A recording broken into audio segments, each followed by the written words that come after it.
Բարեկամներ, ողջունում եմ։ Ես քաղաքագետ Գևորգ Մելիքյանն եմ, սա իմ հեղինակային հաղորդումն այն կոչվում է Status Quo։ Այսօր մենք հյուրընկալել ենք Հայաստանի Եվրոպական կուսակցության նախագահ Տիգրան Խզմարյանին։ Պարոն Խզմարյան, ողջունում եմ ձեզ։ Բարև ձեզ։ Ես իմացա ձեր Facebook-յան էջից, որ դուք պատրաստվում եք Հայաստանի կառավարությանը դատի տալ։ Բայց չէ՞ որ Հայաստանը շարժվում է դեպի Եվրամիություն։ Բայց չէ՞ որ Հայաստանը ամեն ինչ անում է, որպեսզի Եվրոպական կողմին ցույց տա, որ բոլոր այն նախանշված եւ խոստումները եւ ծրագրերը, որոնք կային կառավարության ծրագրի մեջ կամ եւ այլը, բոլոր ընթացքի մեջ են եվրոպական կողմը ողջավորված է, ողջշնչված է, տրամադրում է գումարներ, ինչու եք դատի տալիս կառավարությանը։ Դուք երկու նախադասություն արտասանեցիք, մեկը որ Հայաստանը շարժվում է դեպի Եվրամիություն, մյուսը Հայաստանը կամ Հայաստանի կառավարությունը ամեն ինչ անում է, որ ցույց տա։ Ես կարծում եմ, որ իրականությունը ավելի մոտ է երկրորդ ձեր պնդմանը։ Հայաստանի կառավարությունը իսկապես ցույց է տալիս, բայց չի շարժվում։ Եվ սա ոչ միայն իմ միգուցե սև ակնոցով դիտելու հատկությունն է։ Այսօր մի քանի ժամ առաջ ես նկատեցի մի հետաքրքիր լուր Բրիտանիայից։ Բրիտանիայի ներքին պալատը խորհրդարանի Վրաստանի մասով, այո, հայտարարեց, որ Վրաստանը փաստացի արդեն ավտորիտար պետություն է, որը գտնվում է Ռուսաստանի ազդեցության կամ վերահսկողության տակ։ Դա բավական համահունչ է մեր այսօրվա քննարկման թեմային, որովհետև ես մի քանի ամիս է, որ պնդում եմ, թե Հայաստանի իշխանությունը շարժվում է եւ տանում է մեր երկիրը Վրաստանի ճանապարհով։ Մենք ձեր եթերում նույնպես քննարկել ենք դա։ Եվ վերջին զարգացումները դա ապացուցեցին իմ կարծիքով։ Եվրոպան շատ լուրջ քայլ արեց հրավիրելով վարչապետ Փաշինյանին Ստրասբուրգ Եվրախորհրդարանի նիստին մարտի 11-ին, ընդամենը կես ամիս առաջ, եւ Փաշինյանը կրկին չարեց այն, ինչը կարող էր դառնալ եւ պետք է որ դառնա մեր երկրի գոյաբանական փրկության գործողություն։ Նա չի դիմել Եվրամիությանը անդամակցելու հայտով։ Ինչը պահանջում է իրենից օրենքը, որ ընդունված է 1 տարի եւ մի քանի օր առաջ 25 թվականի մարտի 26-ին հիշեցնեմ մեր նախաձեռնությամբ երկրորդ ընթերցմամբ ընդունվեց Եվրամիության անդամակցության օրենքը եւ ուղիղ 1 տարի անց արտգործնախարարության միջոցով Փաշինյանի կառավարությունը հայտարարեց, որ Հայաստանը պատրաստ չէ սկսելու Եվրամիության անդամակցության գործընթացը։ Ոստի ես խորհրդակցեցի մեր կուսակցության վարչության հետ եւ մենք եկանք այն եզրակացությանը, որ սա ոչ միայն օրենքի խախտում է, սա խոշորագույն քաղաքական եւ կրկնում եմ գոյաբանական սխալ է, որովհետեւ սա դատապարտում է մեր երկիրը շատ ու շատ վտանգների եւ դա է այդ արկախված անորոշ եւ շատ վտանգավոր իրավիճակը թույլ տալիս Փաշինյանին հայտարարելու, որ եթե չընտրեք մեզ, սեպտեմբերին լինելու է պատերազմ։ Սա աննախադեպ խայտառակ հայտարարություն է։ Դա համարում եք շանտաժ ժողովրդին, թե համարում եք, շանտաժ։ Սա նախ եւ առաջ շանտաժ է ժողովրդին։ Իսկ ինչն է դատի տալիս, ինչ այսինքն որ խախտել են այդ օրենքը, որ չեն դիմել Եվրամիության։ Հիմնական ժամկետ նշած է, թե երբ պիտի դիմեն։ Հայաստանի օրենքները գործում են ընդունման պահից ի վեր։ Առավելևս որ այնտեղ գրված է գործընթացի սկիզբ։ Ինչ է նշանակում գործընթացի սկիզբ։ Եթե մենք լինեինք Լյուքսեմբուրգ կամ Իսլանդիա, որը տարիներ շարունակ քննարկում էր մասնակցել, անդամակցել թե ոչ, բայց մենք գտնվում ենք իսկապես ոչ միայն շատ վտանգավոր տարածաշրջանում, որտեղ եւ հյուսիսից եւ հարավից հենց հիմա պատերազմներ են, մենք գտնվում ենք նաեւ շատ վտանգավոր եւ տագնապալի ժամանակաշրջանում, երբ Կանադայի վարչապետի խոսքով, որը իմ կարծիքով լավագույնս է բնութագրում ժամանակաշրջանը, եթե փոքր եւ միջին երկրները չկարողանան համախմբվել, նրանք ոչ միայն չեն մնա միջազգային ճաշասեղանի շուրջը, նրանք դատապարտված կլինեն այդ ճաշասեղանի ճաշատեսակ դառնալու։ Եվ սա մեծապես վերաբերվում է Հայաստանին։ Ես նաև տնտեսական, քաղաքական, գաղափարական եւ այլ բացատրություններ եմ բերելու մեր հայցի մեջ։ Ես համարում եմ, որ սա ոչ միայն սխալ է, սա նաև հանցանք է մեր երկրի եւ ազգի նկատմամբ։ Պարոն Խազմարյան, նախ Ստրասբուրգում բավականին բարձր ծափահարություններով ընդունեցին Փաշինյանի ելույթը, թեև այնտեղ ինքը մեղադրեց եկեղեցուն, մանկապղծության եւ այլ, այսինքն մանկապղծության Ալեն Սիմոնյանն էր ասում, ինքը մեղադրում էր KGB-ի ագենտներ լինելու մեջ, այսինքն այն խոսույթը, որը եվրոպացիներն ուզում են լսել, ըստ էության։ Ողջունեցին գովասանքի խոսքեր, ասացին ոտնկայս ծափահարություն եւ այլն։ Թե իրենք չեն տեսնում, որ նույն Փաշինյանը, ենթադրենք, շատ հանգիստ գնալու է Մոսկվա, խոսում են մասին, որ Ռուսաստանը մեր բարեկամն է, որ ոչ մի գլոբալ առումով ինքը չի տեսնում խնդիր Ռուսաստանի հետ հարաբերություններում։ Դա ինչպես են իրենք այդպես միամիտ։ Ես չեմ կարծում, որ նրանք միամիտ են եւ կփորձեմ դա հակիրճ ապացուցել։ Նախ ծափահարությունները վերաբերվում են բնականաբար ոչ թե այդ մեղադրանքներին, այլ այն խոսքերին, որոնք ավարտեցին հռետորաբանական արվեստի համապատասխան Փաշինյանի ելույթը։ Նա այնտեղ կոչ արեց հանուն ազատության, միասնության, կեցե ժողովրդավարությունը եւ այլն եւ այլն։ Դա կենաց էր եւ ծափահարությունները դա դիվանագիտական պատասխան են այդ կենացների։ Իսկ պատասխանը հնչեց դրանից մի քանի օր անց, երբ որ Եվրամիության ընդլայնման հանձնակատար Մարտակոսը եկավ Հայաստան եւ սա շատ ավելի լուրջ էր, սա հետ գրած, դա պոստսկրիպտում էր այդ այցին, որովհետեւ Եվրոպան պատահական չէր, ամենաբարձր մակարդակով անձամբ Կոշտան եւ ֆոն դեր Լայեն էին զանգահարել տեսակապով Փաշինյանին եւ հրավիրել։ Իրենք իհարկե հրավիրել են ոչ նրա համար, որ նա պատմի եկեղեցու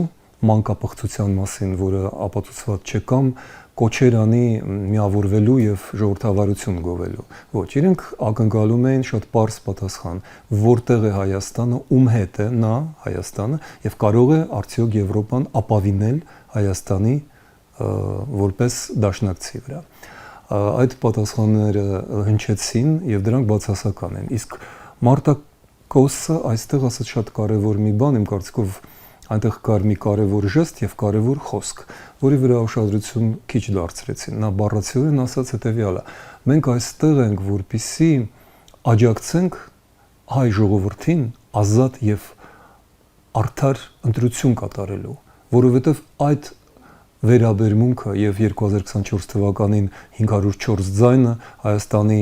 անդամակցության կողմ եւ այդ ծափահարությունները ոչ թե Նիկոլ Փաշինյանին են վերաբերում, այլ հայ ժողովրդին, Հայաստանին եւ այն ակնկալիքներին, որ տածում է Եվրոպան Հայաստանի վերաբերյալ։ Եվրամիությունը միշտ ողջունել է եւ ընդունել է բոլոր ընտրությունները գլոբալ առումով, նրանք որ մենք միշտ քննադատել ենք, դեռ Սերժ Սարգսյանից սկսած, դեռ նույնիսկ Լևոն Տեր-Պետրոսյանի ժամանակներից սկսած, բայց իրենք միշտ ողջունել են, միշտ մեկ քայլ առաջ են համարել։ Այսինքն այդ երեսպաշտությունը չի դադարել։ Չէ, դա մեկ քայլ առաջ է, որովհետև դա այնուամենայնիվ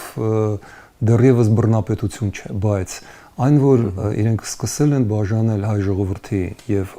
հայկական իշխանություններ, ինչպես անում են Վրաստանում, դա ակնհայտ է եւ ահա ինչու ես անընդհատ բերում եմ իրենց հետ խոսելիս Վրաստանի օրինակ, ասելով որ վրացական երազանքը այստեղ հայկական մղձավանջի է վերածվում։ Իրենք որոշել են եւս մեկ շանս տալ ում, ոչ թե Նիկոլ Փաշինյանին, այլ հայ ժողովրդին, որովհետեւ մասնավոր խոսակցություններում իրենք ասում են՝ դուք ճիշտ եք, մենք համաձայն ենք, պարոն Խզմալյան, բայց արդյոք ձեր ժողովուրդը այդպես է կարծում։ Եկեք սպասենք ընտրություններին, որովհետև իրենք համարում են, որ ընտրություններում հայ ժողովուրդը կընտրի ոչ ավտորիտարիզմ, ոչ ռուսական կամ ռուսաթուրքական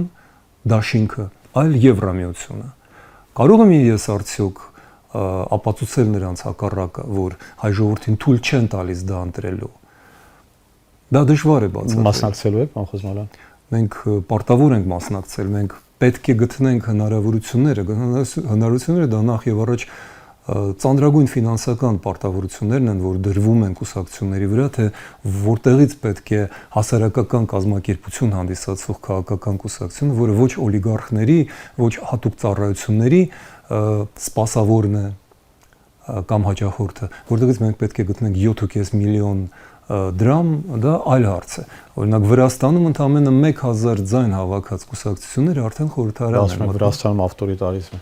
Տեսնում եք։ Ուրեմն մեզ մոտ երրակի քառակի է բայց միջալոց նույն իշխանություններն են, նույն եվրոպացիներն են սիրում Հայաստանը համատել Վրաստանի հետ, այն առումով, որ իբր տեսեք, մեզ մոտ էլ հեսա օլիգարխները կգան, Իվանիշվիլին այնտեղ, այստեղ էլ օլիգարխները եւ դուք դա նկատի ունեք, միշտ որ ասում եք, որ վրացական սցենարը կրկնվում, թե նկատի ունեք հենց իշխանությունների վարած սխալ քաղաքականությունը։ Լև Տոլստոյն ասում էր, բոլոր երջանիկ ընտանիքները նման են, բոլոր դժբախտ են տարբեր ձևով։ Բոլոր հետխորհրդային երկրները ազատագրվում են յուրովի իրենց ձևով։ Հայաստանում մենք տեսնում ենք բավական հետաքրքիր իրավիճակ, երբ առաջին 8 տարիները 4 եւ 4 իր ժամկետների Փաշինյանը ապացուցում էր Ռուսաստանին, որ նա հայկական Սաակաշվիլի չէ։ Հիմա նա սկսել է ապացուցել, որ նա կարող է լինել հայկական Իվանիշվիլի։ Ինքը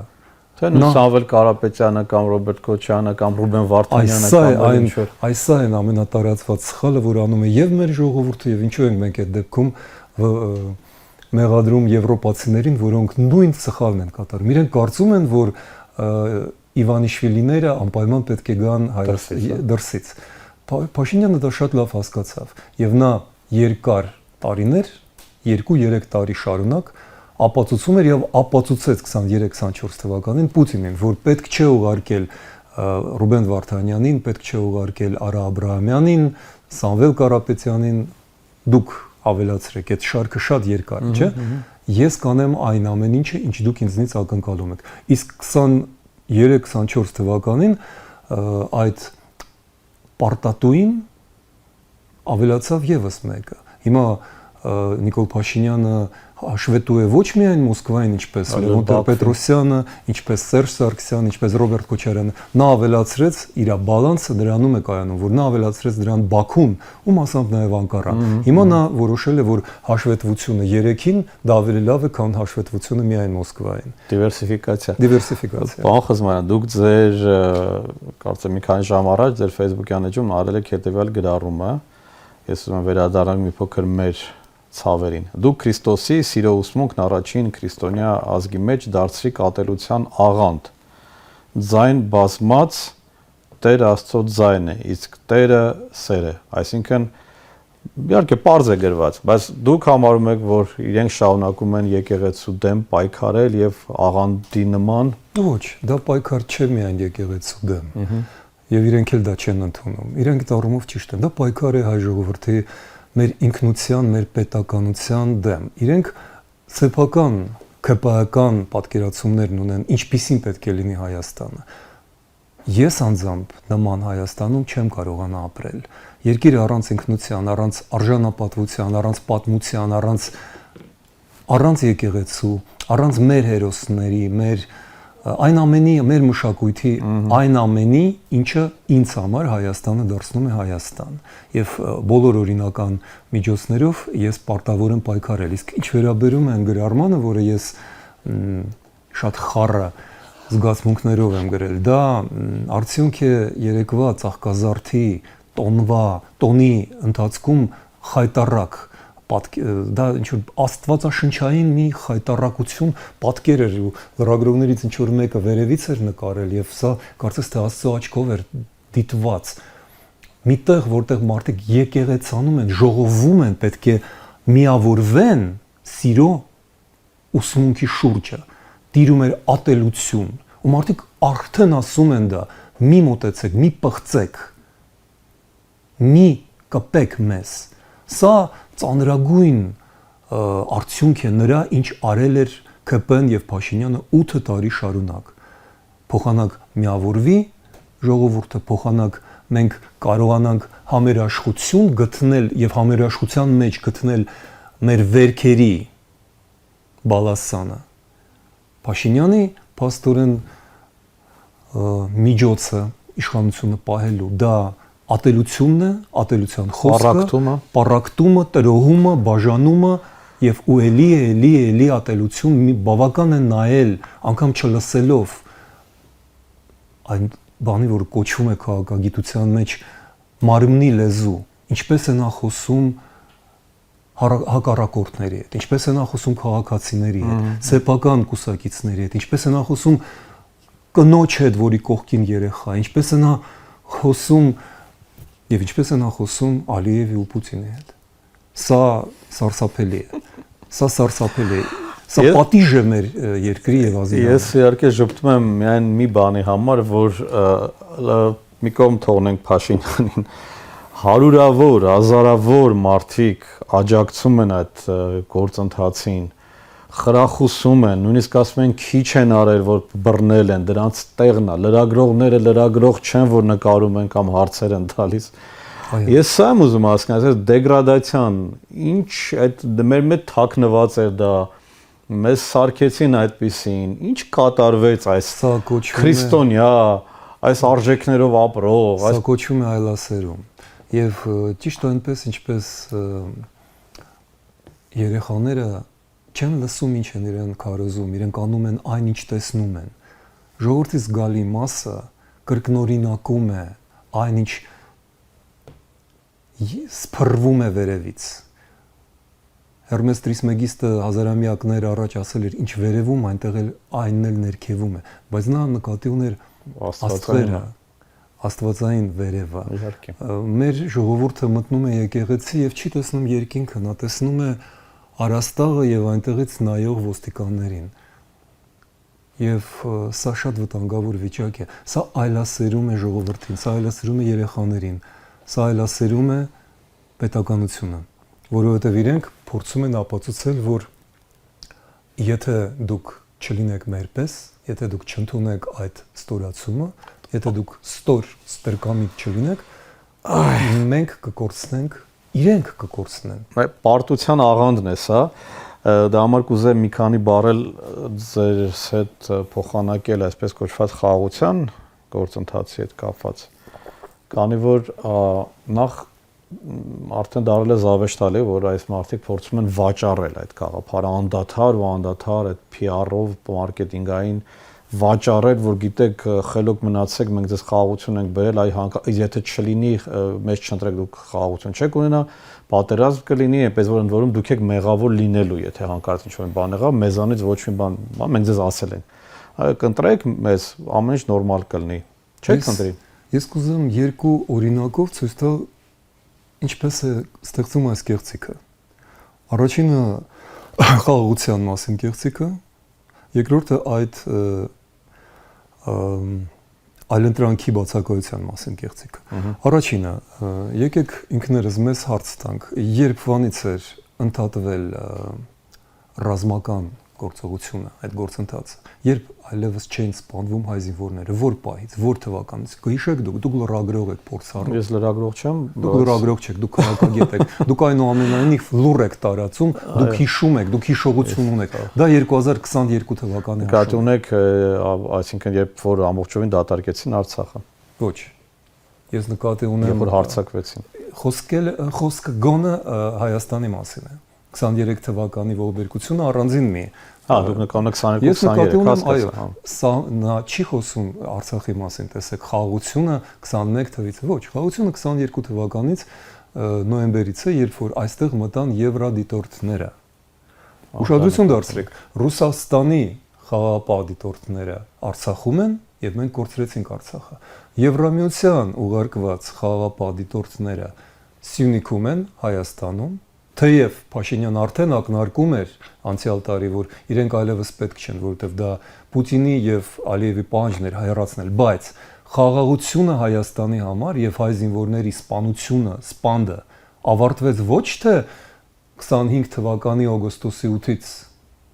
ինչպես հիմա փորձում է ներկայացնել Փաշինյանը, այլ 22 թվականի աշնանը Եվրամիության դիտորդների պատճառով, որովհետև Ադրբեջանը չի կարող կրակել այն ուղղությամբ, որտեղ վաճառում է նավթն ու գազը, այդքան պարզ։ Եվ երկրորդ կեղծիքը, Ասվում է, որ դե գիտեք, մենք չենք կարող Եվրամիությանը անդամակցել, որովհետև մենք սահման չունենք Եվրամիության հետ։ Կներեք, իսկ Եվրասիականի հետ դուք սահման ունեք, ոչ, էլի Վրաստանն է։ Թուրքիայի սահմանն է փակ, բերեմ դրա բացատրությունը։ Դա շատ պարզունակ բացատրություն է։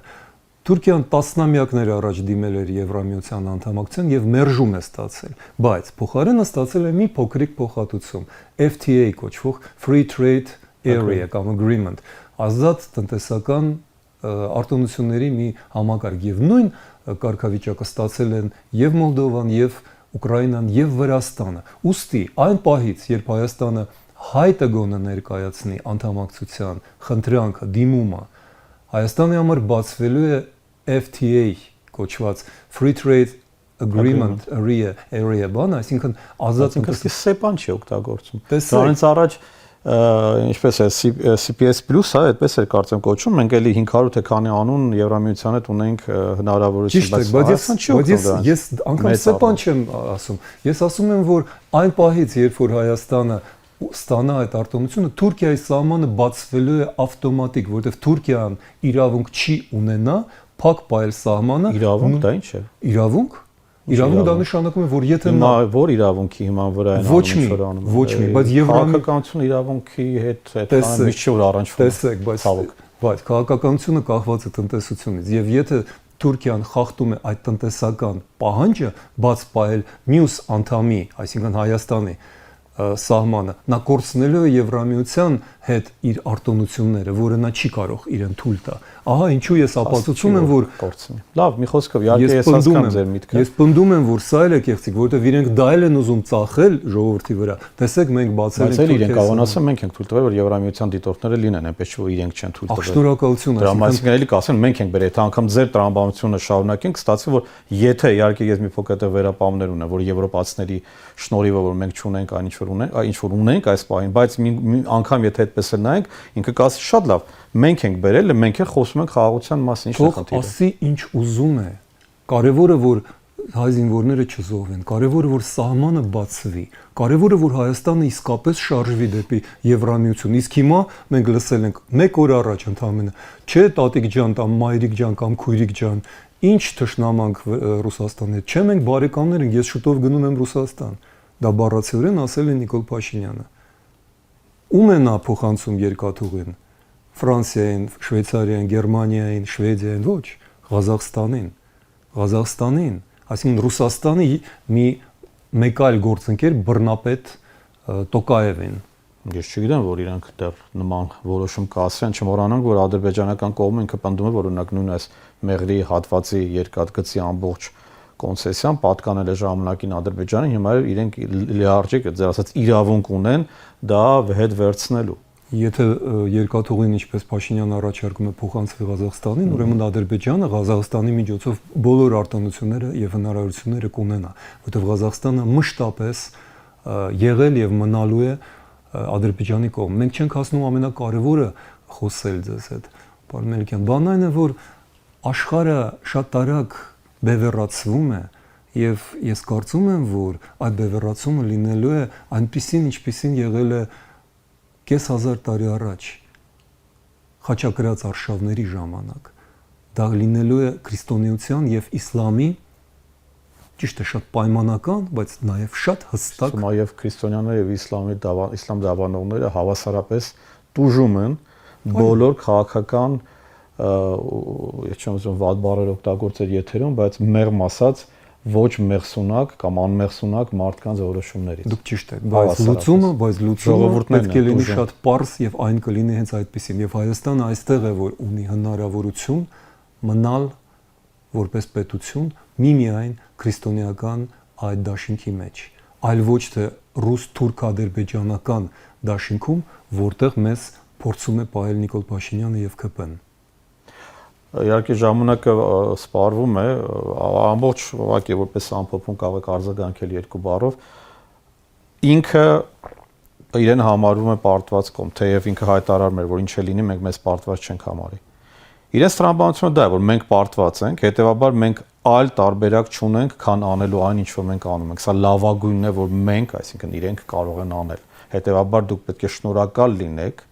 եւ մենք մաքսիմումն ենք անում։ Միշտ մենք կարող ենք ընդհանրապես գոյություն ունենալ պատերազմ, հարձակում, Սյունիքի կորուզ եւ այլ եւ այլ։ Սա է տրամաբանություն։ Դա նորություն չէ, դա պարզ կրկնօրինակում է, կրկնողություն է նրա, ինչ 97-98 թվականին ասում էր Լևոն Տեր-Պետրոսյանը, Սերգո ջան, մինչև Ղարաբաղի հարցը մնում է, դու լավ չես ապրի։ Սերգո Երիցյանի մասին։ Սերգո Երիցյանի մասին։ Հիմա կարևոր չէ Սերգո Երիցյանն էր, թե Ցոլակ Վարդանյանը, դա էական չէ։ Կարծեմ ինչ որ մի տես բան։ Կարևորը այն է, որ 30 տարի անց անց Դարփինյանը։ Ցոլակ Դարփինյան, ճիշտ է, շնորհակալություն։ Կարևորը որ համարյա 30 տարի անց Նիկոլ Փաշինյանը մտավ նույն կոշիկների մեջ եւ կրկնում է մեզ այն ինչ հայ ժողովուրդը արդեն կոշիկները, Սերժ Սարգսյանի կոստյումը, այո, շատ է դա։ Շարունակեք։ Մոդայիկ, նորաձև տղա դուրս եկավ։ Իրականում դա շատ հին, հնացած եւ հայ ժողովրդի կողմից մերժված գաղափար եւ վերջացնելով ասեմ, որ այս սաղկազարդը եւ եկող զատիկը միշտ հույսի օրեր են եւ ես հույս եմ տեսնում ես ամեն ինչ մեջ հայ ժողովուրդը մերժում է այդ պարտվողականությունը, այդ ստրկամտությունը։ Պարզվում է, որ մենք դեռևս ազգ ենք։ Մենք ունենք եւս 2 ամիս ապացուցելու դա։ Շնորհակալություն, պարոն Խասմալյան։ Շնորհակալություն։ Բարեկամներ, ձեզ եւս շնորհակալություն։ Շարունակեք հետևել Եվրամեդիա 24-ի աշխատանքներին։ Հաջողություն ձեզ։